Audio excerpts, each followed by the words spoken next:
मित्रांनो, केंद्र शासन आणि राज्य शासन हे वेगवेगळ्या योजना शेतकऱ्यासाठी राबवत असतं। त्यामध्ये आता खरीप हंगाम 2026 करता एक नवीन योजना चालू झालेली आहे।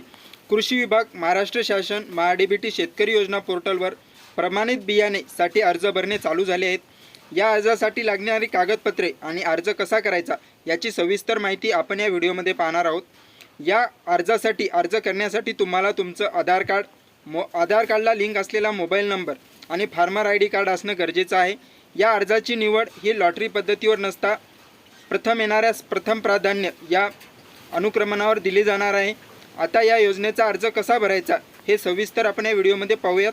सर्वात आधी तुम्हाला Google Chromeवरती जाऊन mahadbt.maharashtra.gov.in या वेबसाईटवरती ओपन करायचे। या वेबसाईटवर आल्यानंतर तुम्हाला पहिली स्टेप फार्मर ID किंवा तुमचा आधार नंबर टाकून OTP पाठवायचा आहे आणि तो OTP आल्यानंतर OTP व्हेरीफाय करून पडताळणी करायची।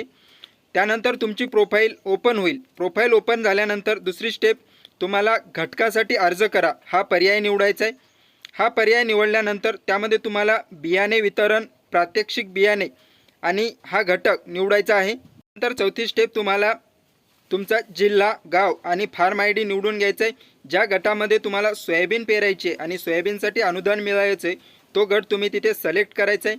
त्यानंतर हंगाम, खरीप हंगाम निवडायचा आहे। हंगाम निवडल्यानंतर घटकमध्ये प्रमाणित बियाणे वितरण हा प्रकार निवडायचा आहे।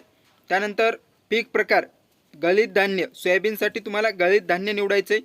त्यानंतर सोयाबीन, भुईमुग, तीळ, सूर्यफूल यापैकी एक निवडायचे। शक्यतो खरीप हंगाम सोयाबीन चालू असल्यामुळे तुम्ही सोयाबीन निवडाल। प्रस्थापित क्षेत्र भरा, या ठिकाणी क्षेत्र हे हेक्टरमध्ये टाकायचे असते।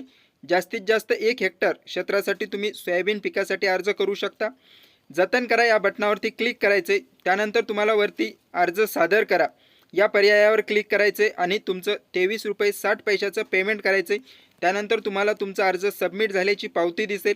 ती पावती तुम्ही मोबाईलमध्ये स्क्रीनशॉट करून किंवा प्रिंट करून सुद्धा ठेवू शकता।